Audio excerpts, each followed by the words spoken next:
Hi, it's Ricky of Moshville Times here once again. Now, tonight I'm delighted to be welcomed by the band Tempered. Now, they're a Glasgow-based thrash metal band, but they do have some punk and some hardcore elements in their tunes. So tonight we've got the whole band. We've got vocalist Craig, we've got guitarists Stephen and Chris, we've got bassist Sam, and finally, but no means least, we've got the drummer David. So how are you guys doing? Everybody okay and managed to escape all this COVID nonsense? Eventually, aye. I think we've all had it at some point. I'll touch wood, I haven't had it yet, so we'll keep it that way, and it needs to stay that way for another week. So I'm being a hermit for this next week for reasons that we'll go into later on.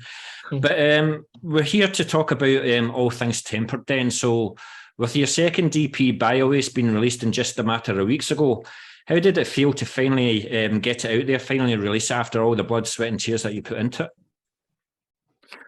it? Who wants to start? You.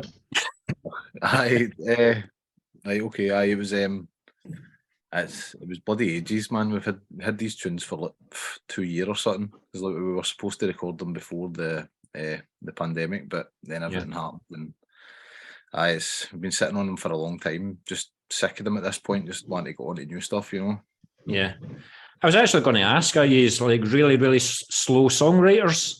Yeah, I wouldn't say we're too bad, but I mean it's because of the pandemic and that. Like we didn't really do much over the pandemic. We like, I know a lot of bands like done stuff and that, but we didn't really do anything. Like, I mean, we didn't have a singer for most of the time, and like every time we get into the studio, we were just getting in and playing fucking Black Sabbath covers and all that and fucking about. So yeah, we didn't really do anything productive band wise. So did that actually make you think twice about carrying on in the band? Did you think there's no point in carrying on, or was there always the desire for Tempered? Nah, we never gave up, man. It's just the whole singer situation was a bit crap, but I mean, we eventually got there. So I was going to ask about Craig, but did you have like quite a number of auditions before you found Craig, or how did you find him?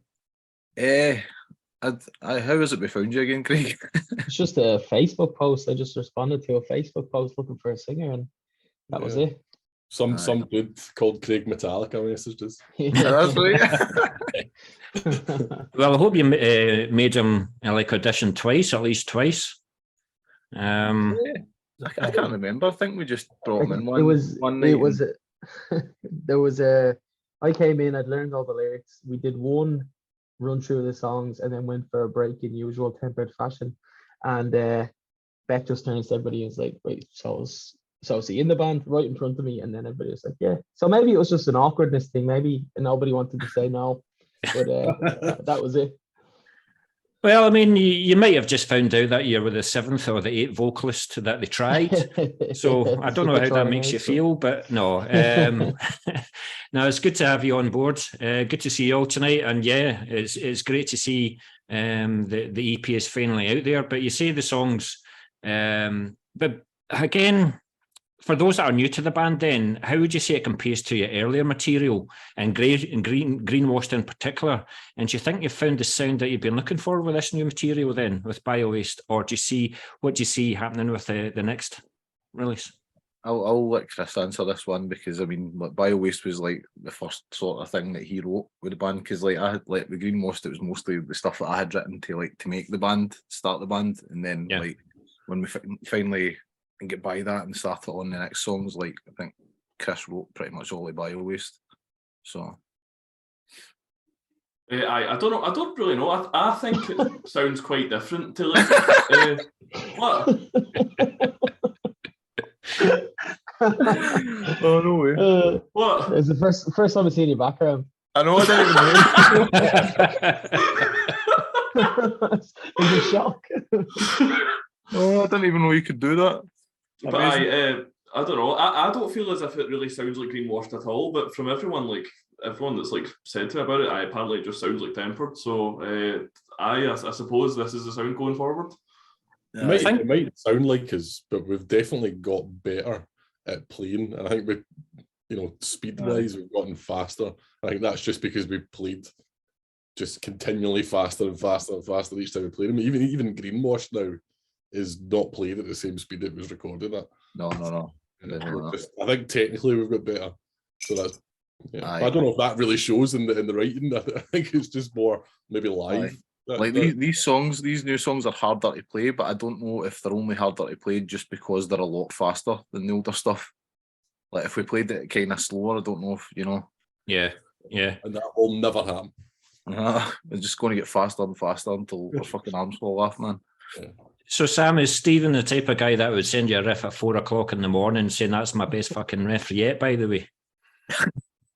I'll get it when I wake up at 8 because I'm a good God-fearing working man. So yeah. He sent us some riffs at some funny hours, but they're usually really good, so I'm okay with that. Yeah, cool. So for those that have yet to hear the EP, what do you think they could expect from it? What would people get to hear when they listen to Tempered? Might be the easiest question or the most difficult question to answer. Why should people listen to Tempered? If you like thrash metal, that's what we're going for. We've got a lot of different elements in our sound, but we identify as a thrash band. It's fast, it's angry, it's aggressive. That's what you're going to get if you listen to us. Yeah, absolutely. And I was also wondering, is there going to be like a more visual side to the EP? Is there ever going to be like a video release to go with this, or are you just going to concentrate more on what you're doing next? And Biowaste is more like another chapter finished. Aye, pretty much. Aye, we'd like to do a video at some point, but we're just more interested in getting more music done. More than anything. Yeah. No, Biowaste in the past. That's where Biowaste belongs, in the past. Yeah. Aye. Yeah, cool. So you also recorded and mixed Biowaste at the Audio Lounge in Glasgow. So did someone mix it for you, or was this done completely by yourselves? Oh no, it was Sean at Audio Lounge that mixed it. He engineered it, recorded it all and that, and he mixed it. Obviously, but we had some input in that. We went in a few times to mix and that. Yeah. And then he sent us it, and then we took it and we mastered it ourselves. Just got some software and that, and tried to find the best sort of mastering for it, and we were pretty happy with what we got. Kind of tied it all together. Yeah. Did that take longer than expected? Like the mastering, was there always some tweaks that you found?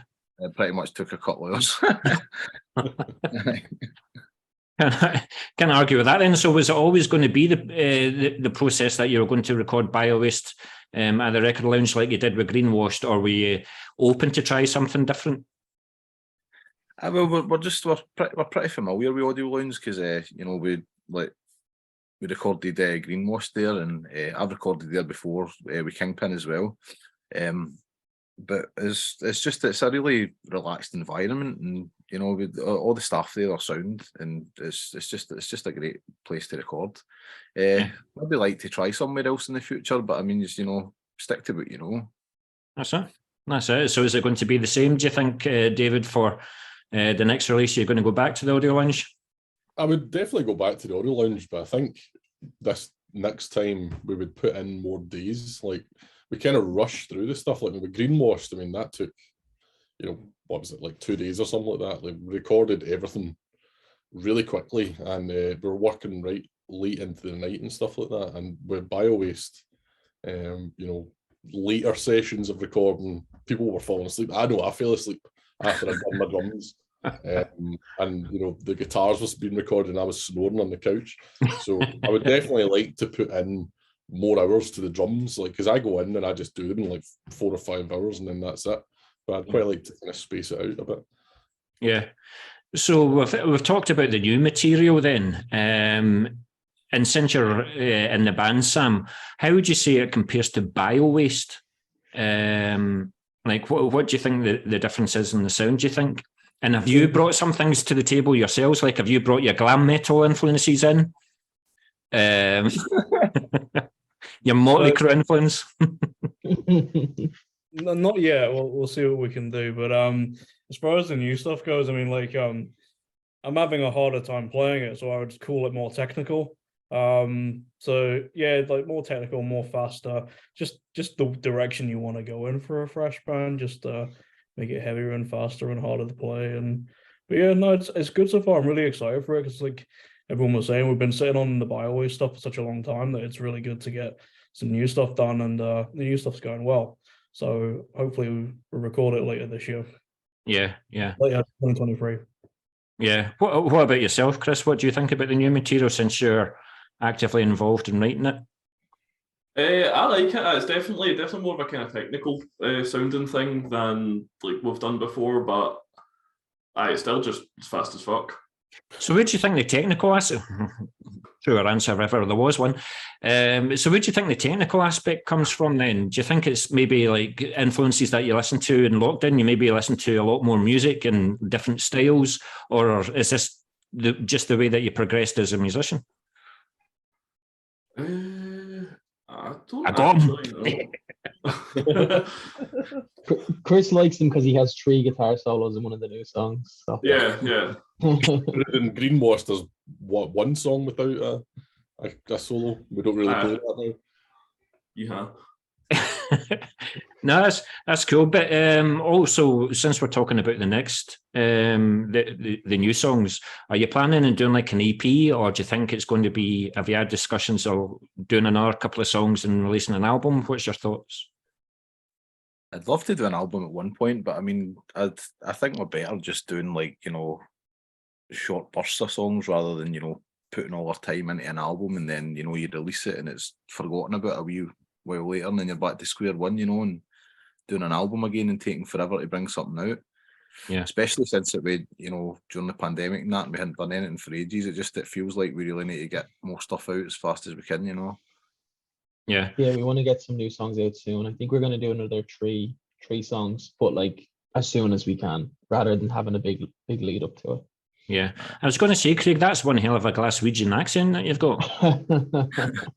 Yeah, it's practiced, all right. But it's an argument that I have with, well, it's not an argument, it's a discussion that I have with a number of bands that I do interviews with. The older kind of generation are like album, because they like the beginning, middle, and an end of an album. They like the layout, they like the lyrics and everything, that and the artwork and everything, whereas the younger generation are kind of release a song every couple of months and just keeping your name out there. So I don't know whether it's just like a double-edged sword. You don't know what's best, but I think you done the right thing with Biowaste. It was just like a couple of songs just to let you guys know that we're still here, you know. Aye, definitely. And I would like to just do like 20 songs this year and just release as many as we can. Just keep going. But it's a lot. It's a lot of writing. So how many songs would you say are pretty much ready? 2 are ready now. Extra ones. Kind of got a couple of things that we're going to work on. It might be probably will be 3, but it might be 4 songs. Get kind of like another sort of like intro thing that I've been working on. But if we do a tape again, we'll probably chuck another, you know, like tape exclusive live recording on it. Yeah, and up to like 4 or 5 or whatever. We actually play some of the songs live. I'm saying, like some of the songs we've not recorded, we actually play live there. So. Oh, aye. One of the songs, the first one that we finished, we've played it at the past few gigs that we've done. It's called Crush Stone. I mean, I think that's going to be the title of it anyway. It's been the working title, but I think it's the actual title. I'm not sure. I can't let go of Crush Stone. So would you actually announce it as if it's not got a full, if it's not got a real title yet when you're at a gig? I think it's going to be Crush Stone. We seen it on the side of a bin. We thought it was quite good. Well, I hope it's not rubbish, guys. I hope it's not. No, it's a good song, man. It's a good song. It kind of flowed really naturally when we wrote it, man. It's really good. I like it. Yeah. So how often do you get to rehearse and get together? Hey, there's the 6th member of the band. So how often do you get together? Once a week. Yeah. Cool. Well, we'll talk about that a wee bit later on. But yeah, so also the artwork for Biowaste. So who done the cover art for Biowaste? That was me. Yeah. Was it? I was wondering if it was somebody outside, because I was wondering, like, what is it that you guys would give the artists? Would you give them the music and say, just there you go, you just do whatever the hell you want, or do you give him the lyrics and he can just interpret the lyrics? Or What was your thought process when you done the album cover then? It's funny, this time around, I had drawn the Biowaste picture like last year, and then sent it to lads being like, what do you think of this? Not for any reason, just as a like, hey, I drew these guys, what do you think of it? And then when the topic came up of artwork, Sam was like, oh well, Craig did this a while ago, so this would fit nice. And then there wasn't much discussion. We were just like, yeah, that'll do. And then that was it then. But I wasn't told anything for it. It was just a drawing that was resurfaced, but I think it worked. Yeah. So are you maybe looking at doing it again for the next release? I don't know. We'll have to see what happens. We haven't really discussed anything like that, to be honest. It would be nice to get somebody outside to do it, but you know, if push comes to shove, I'll definitely do another one again.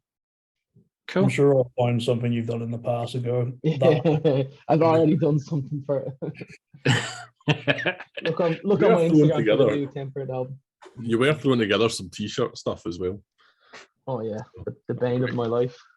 There's a pretty cool drawing. He's done a spider that's actually a bong. That's actually another question. Thanks for that, Stephen. Through the pandemic and things like that, then, and I know that things weren't always going to plan with Tempered. Did it make you look at the more business side of the band? Like, had you maybe taken on roles that you weren't thinking that you were going to take on, like the merch, the marketing, and all the rest of it? Or you always been a band where you do everything yourselves? Aye, pretty much, man. I mean, it's a pretty DIY thing. Like, I mean, most of the bands like in our scene are all pretty much DIY, do everything ourselves. I would like, we've put out t-shirts, like a good few t-shirts in the past, and like I just keep all the merch at my bit in a merch box, and then the other stuff I just fire it in an envelope and send them out. You know, it's not really hard, especially when you don't sell a lot of things like we do. I might change kind of going forward with Macho Records and stuff, we'll see. Yeah, I don't think we ever looked at it as sort of a business. I think if you're playing thrash metal to make some money, I think you're in the wrong business. But we just do it for a laugh. Yeah, that's exactly it. It's a serious laugh, but it's not a business, I don't think. I know.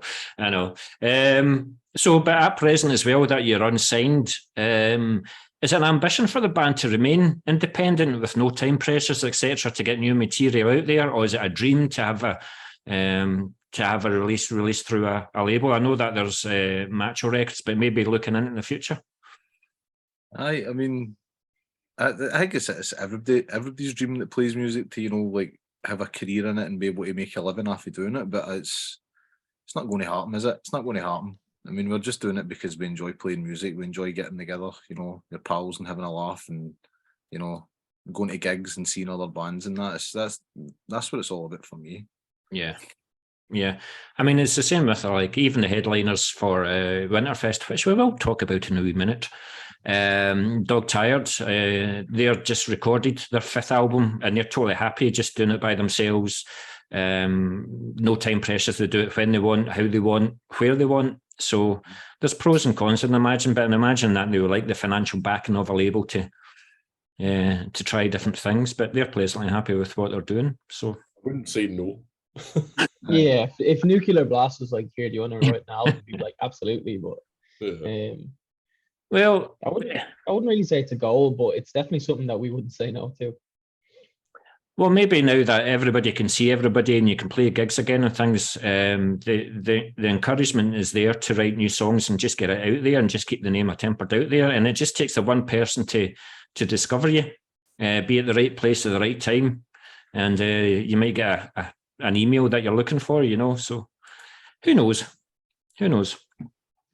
But Craig, with you being the vocalist of the band, then do you write all the lyrics for the EP, or do you welcome contributions from other members of the band, or do you like to take control of the lyrical side of things? So for Biowaste, Aaron, the old vocalist, wrote Biowaste, and then I wrote Scum Vortex. But going forward, it will be all me, I reckon. And I send the lads everything that I write. So if they do have any changes, or maybe we could change this word to this word, it's definitely a group thing. But I will write I suppose the meat of it, and then it's the small changes that will be done afterwards with everybody. Do you try not to take it personally and go in a huff or anything like that, or? Yeah, no. Everybody wants the band to be the best it can be. So if somebody thinks that a lyric would work better a different way, I'll definitely take it on board. Same way, if I think a riff would work better a different way, the lads will take it on board. Everybody just wants what's best for the band. That's it.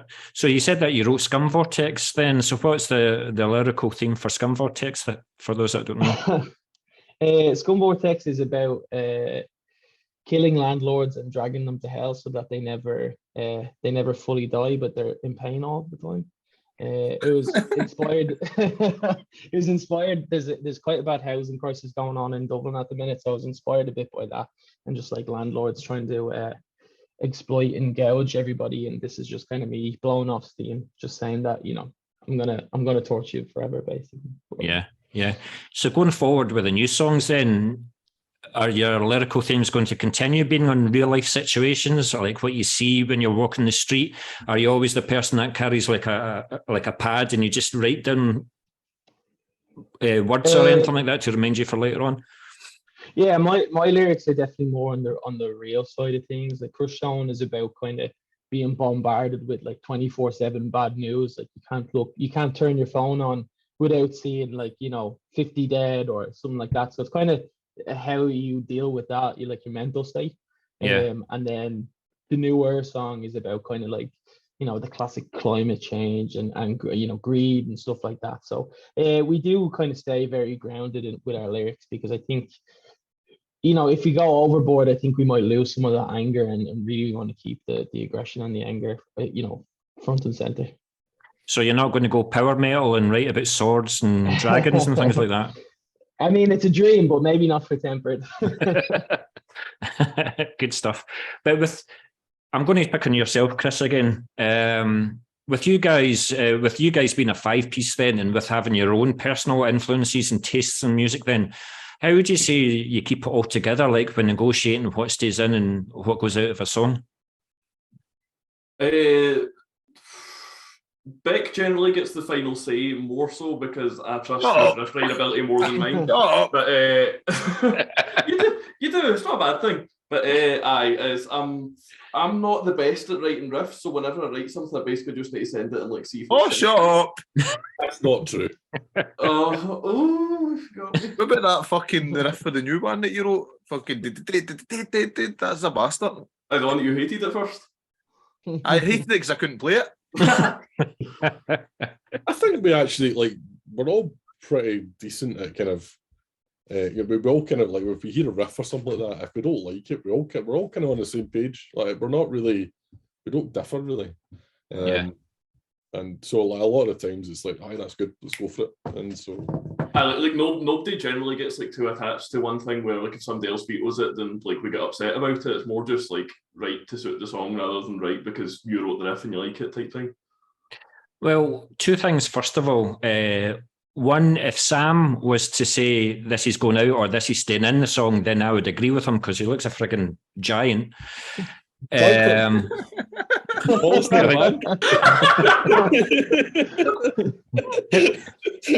But two, Chris, I was quite disappointed in your answer there, because I was expecting like what your screensaver's like blood in the studio and fisticuffs and all the rest of it. But it seems to be like you're quite a coherent unit. My folky. Was that your boy's contribution, David? Yeah. I think our songs work the best like when we write them all together. Somebody will have like a whiff of an idea, and then we'll all jump on top of it, and I think that's what works. Nobody's like I would say the lead songwriter. Yeah, it's easy for those. I'm going to pick on you again, Craig. It's easy for those guys. Like during 18 months, 2 years, they can pick up their the guitars and write riffs and all the rest of it. And David, and imagine you've got like an electrical drum kit and stuff. But Craig, how did you keep your vocals in check? To be honest, like I didn't. It's it's really hard to scream at the top of your lungs in a flat. But usually, like we practice so often now that it's okay. That I can't really get the chance to do it outside of practice, but it's just like warm ups and silly sounds and stuff like that. But I've kind of been screaming about things, ever since I was like 14 years old. So I've probably done the damage now. That's just kind of at a steady pace. Yeah. A steady level now, but over lockdown, I couldn't do any. I do like sing and stuff like that as well, and I suppose that keeps it in check a bit more. But screaming's hard to do when you're in a flat. Yeah, I was just wondering whether you sang in the shower or you, I don't know, sang in the car as well on the way to work and stuff like that, But I know I do like singing. I used to sing in a band before, so like that's as much as I can go if I pick up the acoustic guitar or something like that. But yeah, cool. So Sam, how did you become involved with Tempered then? A couple of years ago, when Andy, the previous bass player, left, there's a Facebook group for CST, Central Scotland Thrash, and I'd seen Tempered live quite a few times before that, just going to local gigs and stuff. I really liked the Greenwashed EP, and I didn't have like a proper active band at the time, and I really wanted to, so it was pretty ideal, really. So I just shot them a message, learned the tunes, and then a couple of weeks later, came along for an audition, and like with Craig, just pretty much instantly was allowed to join the band. So that was cool. And I think we played like 2 gigs, and then COVID happened. So it's fun about a lot. So is that guitarist behind you as well? Yeah, not good at them, but they're there. I was going to say, like, had you wanted to be a guitarist as well, and kind of accidentally found yourself to be a bassist? Nah, I started on bass, and bass is the instrument that like I play, and I like playing the most. I was playing guitar mostly because I wanted to write some music myself, and it just seemed like writing and recording on guitar was the best way to do that. So I play guitar for like writing, but I don't think I'd ever be in a band and play guitar or anything like that. I'm definitely a bass player. Right, cool. What about yourself, David? Do you have that electric drum kit? I don't have an electric one. I have an actual acoustic one. But I've got my little. I recently built this extension, so it's a bit soundproofed. So I've got my my music room here that I can drum away in and not annoy the neighbours. Well, that's what I was going to say. How many ASBOs do you have from your neighbours? They all love it, and apart, like, they don't really hear it unless they're out the back. So yeah, sure. It's pretty quiet. Like it's the good acoustic insulation put in. So I made sure that they made it as airtight as possible. Cool. Cool. That's great. Thanks very much for that, guys. So obviously the world's opened up again and you guys can play live. So I was wondering what gigs that you've played recently. Have you just been playing Glasgow? Have you been further afield? What have we played recently? It's just been Glasgow. We do want to get out further, but it's been Glasgow so far. Played some cool and stuff. Played with like Skeletal Remains and stuff like that. So that must have been huge. That must have been huge. It was a great gig. Yeah. Was that the Cat House? No, audio, right? We played with Enforced in audio as well. Enforced gig was really good. But Skeletal Remains. Excellent. But so that's obviously about what you've just played recently then. So obviously you've got a big gig coming up this Saturday at Winterfest. Are you going to have one last rehearsal before you come along? Yeah. Do you know the pecking order of the songs? Nobody's going to play something different to everybody else? No, we have it printed out and everything. We're good. We're professionals. We hadn't practiced in about 4 weeks because Chris was on his honeymoon, and then last week was the first week back in, and I felt pretty rusty. So we're practicing on Thursday, so hopefully that'll knock the rust off us. Yeah, you'll be fine, man. It's thrash metal. Nobody notices anyway. You just play fast and that's it. But Craig, yes, I can see you with the song sheets and giving them out to everybody and laminate them, highlight them and all this. Job. That Sam So- does all that stuff. Yeah, so you've got Winterfest on the 10th of December and Ivory Blacks. There's still tickets available if you want them. But yes, also the first time I saw you guys was supporting Gruesome. Now I don't know if that was one of like your first gigs and stuff like that, but you had one hell of a following that night. There was a number of people shouting CST, CST. I was like, I thought we were watching fucking Tempered, not CST. But then I discovered who and what CST is. So very much looking forward to seeing you guys on the 10th. But what do you have planned for 2023 then? Are you going to just play anywhere, or are you going to concentrate on the next release first? Well, we'll definitely be concentrating on the next release, but we'll still be wanting to gig. We were definitely want to try and get about a bit more. So I mean, I think like we did mostly just play Glasgow last year. We played Edinburgh. We played in La Belle Angel, didn't we? Oh yeah. Where else did we play? Was Wishaw, that we played Wishaw. Aye, we played a gig in Wishy. Aye. Fucking Oh, in shout out to the Gurwood's. Wishy boys. Macho. Yeah, that's me done my bit. Aye. Yeah, I mean, definitely going to try and get around a lot more next year. I think I we want to think go to Newcastle. The only and annoying, stuff the kind of like thing that kind of put us off this year was cost. Fuck, I need to plug my laptop in, man. Like cost of travel. I think we had a few plans for playing down south and stuff, but they kind of, I think some of us were busy and the cost of hiring vans and stuff it was a bit too much at the time. But definitely this year, want to start playing a bit further afield again. Because we played down in Leeds and all that before, and it's been great and stuff. So I'd like to get back down south again, play more gigs. I mean, definitely. We were supposed to play in Newcastle, and we ended up not being able to. So I think that will be like our first port of call, get a Newcastle gig sorted, and probably play Leeds while we're there. I mean, that's what's been happening recently with a couple of Glaswegian bands. Dog Tired have been down to Newcastle several times as well. People are going down to Newcastle, but I also see bands like Rendem Asunder are going to places like Hartlepool. And I think, was it Brainbath that have played there as well? They played a few shows down south. Aye. So there's definitely... There seems to be like up sort of the north of England's like kind of the place to be in England.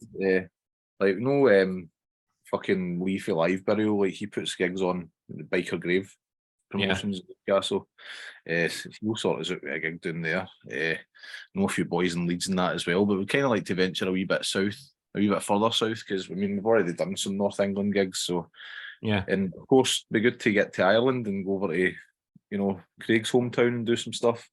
Oh yeah, that'd be good. Yeah.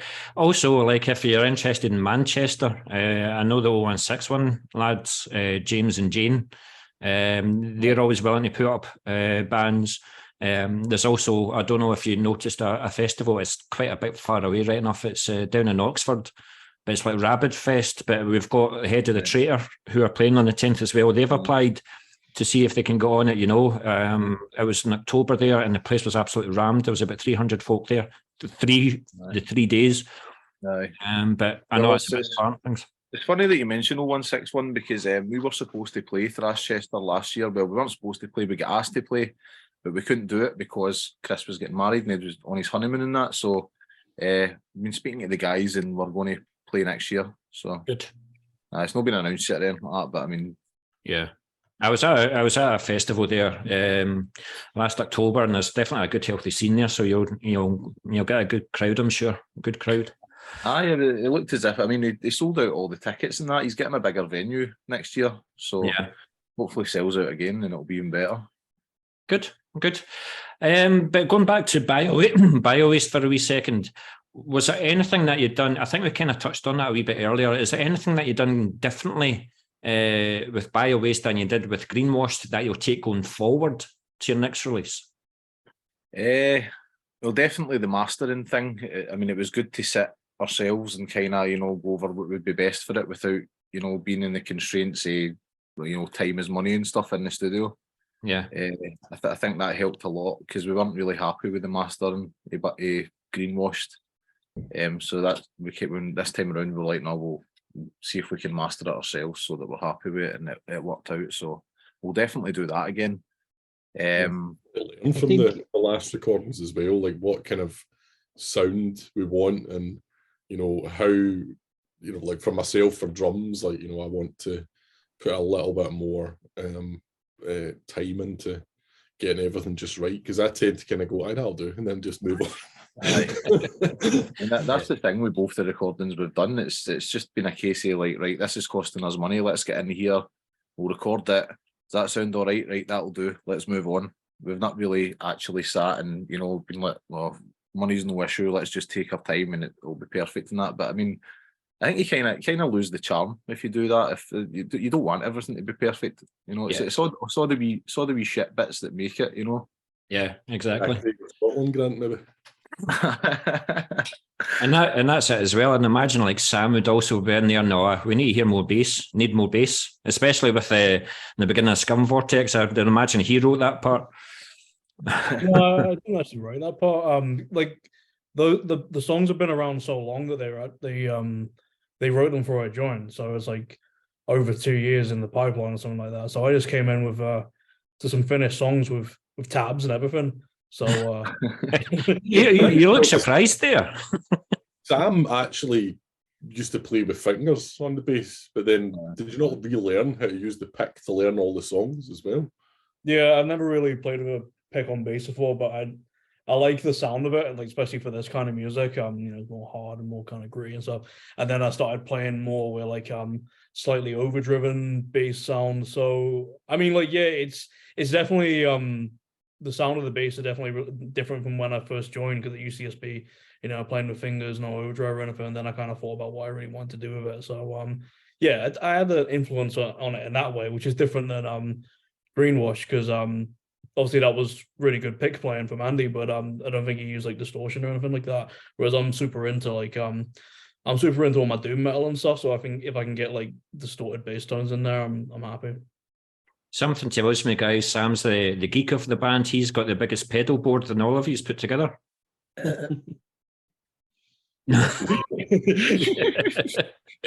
Cool. But yeah, so just the last question on Biowaste then. It was released through a mutual friend, Kendo of the Glaswegian or Pishy Wishy death metal band Brainbath. So how did that come about, and how's the relationship been with him so far? Of the Glaswegian one. Aye. We knew Kendo for years. Obviously, he'd just started his record label so that he could put out his own release. I think it's the second release, Biowaste, isn't it? This is only the second release. I had said to him, like if you're wanting to put another release out on your label, it helps us and it helps your label as well, so he was totally up for it. Like, obviously he was like, I want to hear it first, make sure it's no shite, but I gave him it over and he was like, oh, this is brilliant, man, this is brilliant. So it worked out, man. So it's all part of that CST, isn't it? Community. And Kendo's a great businessman as well. He definitely he done a lot for this EP that I didn't think we could do ourselves, like sell a lot of tapes and stuff like that. But Kendo always got that business head, so he's definitely done good that way. Yeah. Well, I spoke to him at the what gig was it? In fact, it was God Eater I spoke to him at, and I told him to keep me a tape. So I hear they're in very, very few supply.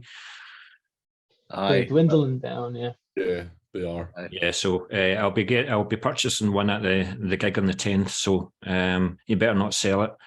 But anyway, so really it's just the last question for you. Then this is probably going to be like another 40-minute discussion, because I'm going to be talking about the instruments that you used for Biowaste, and maybe the instruments that you will use for your next release. How quickly do you think you'll be going into the studio? Do you think? When do you think you'll be going into the studio next? I want to do it in the first quarter of next year. I don't want to wait about. No, definitely. Yeah, I think maybe March or April, we want to get into the studio. So will that be for like a summer release, or you want to build up quite a bit of marketing, a bit of talk about the new release, and then release it in like June or something like that, or you just want to get it out there soon as? The thing with Biowaste is, like, we actually recorded it we started recording it in March, and then it didn't come out to, what was it, November or October? November. November. November. Aye. And that was basically just our own laziness, because it was like, can we go into the studio and get it finished tonight? Oh no, we can't, somebody's busy, or can't be arsed, or whatever it was. So we're kind of said that we're not going to do that again. Like once we've started it, we'll keep going until it's finished, and then just get it done and out as soon as we can. I hope you don't take this personally, but have you kind of given yourselves a bit of a shake and give yourselves a kick up the backside? Yeah, I think the last year's been tough, but now we're all kind of like on the same thinking. We want to get it all done, get more tunes out, play more, and just get on with it. I mean, I've been sitting about for 2 years doing bugger all. It's been boring. Yeah. I mean, I've said it to so many people. It must be the best feeling in the world being on a stage and playing your music and seeing everybody react to it and just doing as you tell them to, do your wall of death and get your pit started, and everybody does it. It must be the best feeling in the world. But we're going back to the instruments that we're talking about. So I'm just looking at it on my screen. So Chris, you're top left. What is your setup just now? What's your pedals, your guitar of choice? So my guitar that I'm playing just now is a Solar. I think it's an S1.6. It's either S or A1.6. It's just like a sort of standard Super Strat with Floyd Rose. That I run that into just a tube screamer and then a Victory Kraken preamp, and then just straight into a power amp. Cool. But see how you said earlier on that there's more of a technical side coming into the songs then. Does that mean that you put a 7th string on your guitar? Oh, absolutely not. Never ever. No. Why, do you just think it wouldn't bring much more to the song, or we play standards? Yeah, we play in standard tuning. I don't feel that kind of down-tuned like riffing thing is just really like the tempered sound. Like it's, I think if we're playing like I don't know, really down-tuned death metal or something, I would probably end up playing a 7 string rather than just down-tuning a 6. But I don't know. I've never really been into 7 strings. All right, no, cool. So how many guitars have you actually got? Just now I have 3. I'm really bad for getting one and then just like selling it. So I've always only ever got like an absolute maximum of 3 guitars. But actually, they're all for quite different things. I've got my Solar and I've got a Epiphone SG Custom that I used for quite a lot of the Doom stuff that we ended up jamming when we didn't have a vocalist. And what else have I got? I've got a wee Harley Benton Strat that I've been doing as a kind of project. Yeah, cool. Thank you very much for that. Thank you. May as well go on to yourself, Bex. What's your setup of choice? There's no S in it. It's just Beck. Beck. You're lucky. I could have called you 101 different things, by the way. I know. I don't actually have the guitar that I recorded Biowaste with anymore. I sold it because I love Strats and I bought a Charvel Strat and I ended up fucking hating it. What were you disappointed in? I just don't like it, man. It didn't feel like a Strat. It's a Strat pretending to be a Strat. It's not a Strat at all. It's shite. But I just got my Fender back, the one that I recorded Greenwashed with. There it is.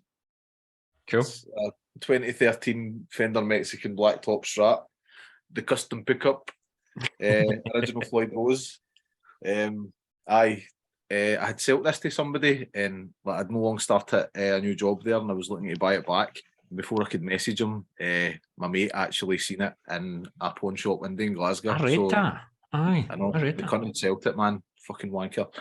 But Chris, the lovely boy that he is, the day after his wedding, went and fucking bought it back for me.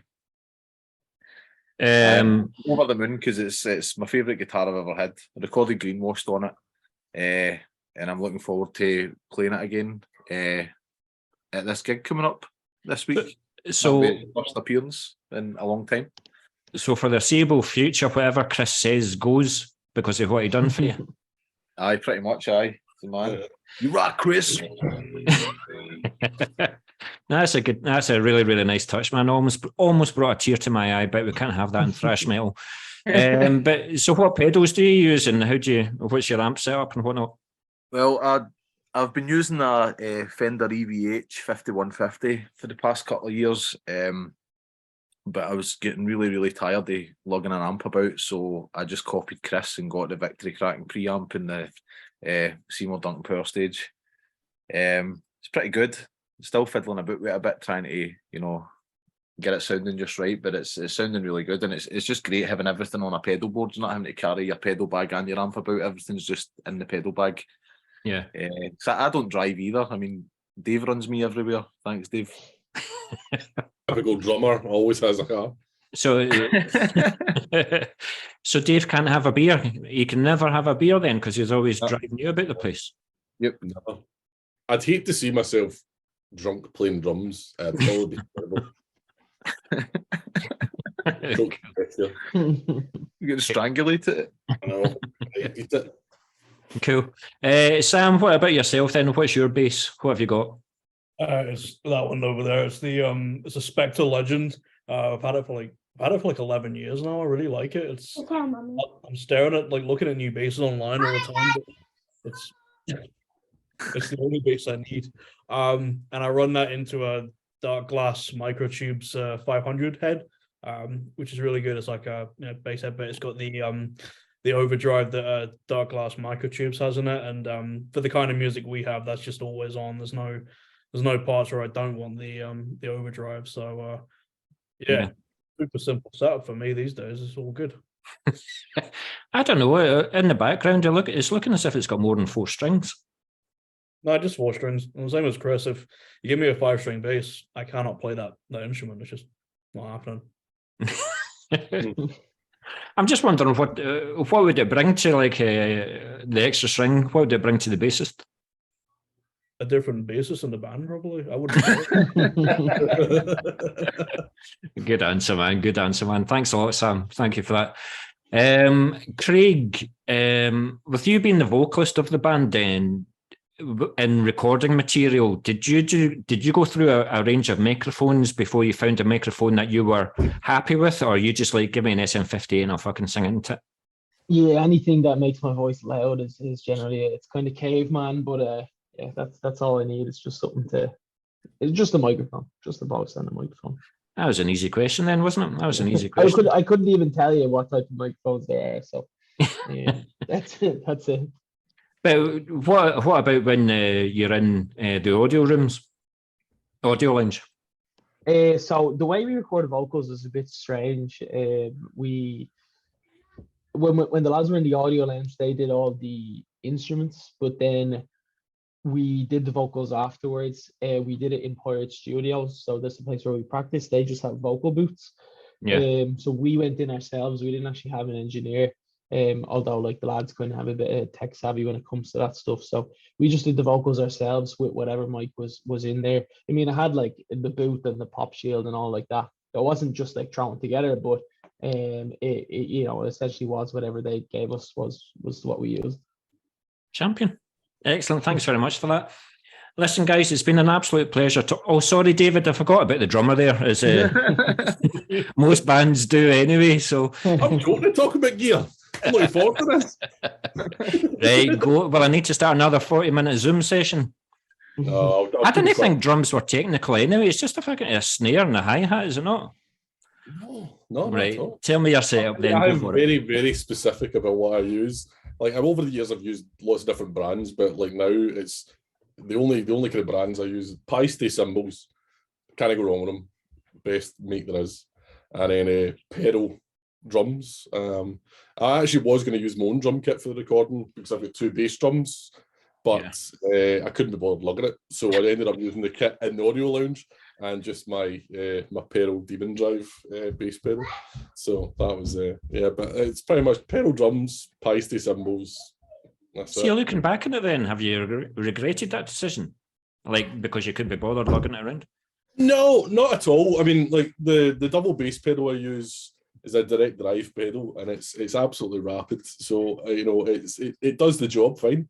I do love the dual bass drums, but then you'd have to tweak them to make them sound the same. You know, and I can all that. There's a lot of fiddling about. I might do it for the next one. We'll see. I'd love to take it to a show, but again, that's moving it. And did you have to tweak the snare for Biowaste? And did you change the sound of the snare? And have you changed it again since then? Well, no, I mean, I can't remember what snare I used for Brainwash, but for this one, I have a Mapex sledgehammer. So it's a big brass snare drum, and it gives me a nice good crack. But I definitely kind of we played around with some of the sounds of it because I wanted a specific sound off of it. Yeah. So definitely it took, you know, I took quite a bit of time just getting it all right. Same with the toms and all the rest of it. Like we tweaked it. It took a good few hours just to tweak it and get the right sound out of it. Yeah. It's still not perfect. The next recording, I'll definitely get it spot on the way I want it. I'll probably never be happy with it, but you know, to be honest with you, that's the impression I'm getting. You'll never be happy. But these are the things that make a good thrash album, a good thrash record, a good thrash EP. You just, but it's the same as a musician. You just always want to constantly improve. Definitely wanted a raw sound from the recording anyway. And I think we kind of, just like with Greenwash, we kind of achieved that. Still got that kind of raw sound to it.